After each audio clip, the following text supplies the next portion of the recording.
Blessed morning mga kapwa nating kami-kaniko dyan all over the world, mga kaidiyas. Ito yung literal na patay na binuhay pa. Scrap na sana to eh. Oh. Kaya binuhay pa panda rin. Ang problema ko kasi lahat ng mga wiring dyan, wala na. Wineringan na lang natin bago. Tapos yung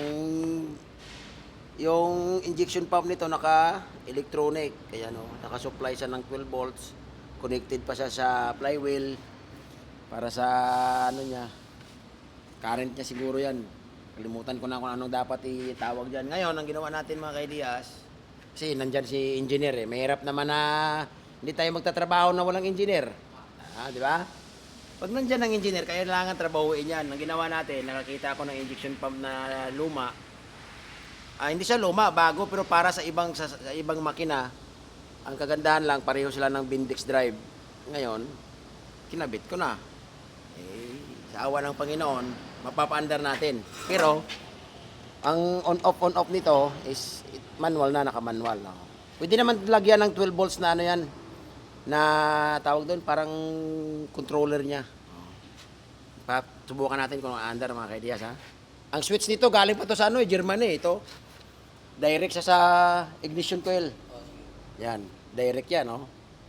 Wala kang mabibili ng ganitong switch sa bilihan. Iko-connect mo lang dyan, no?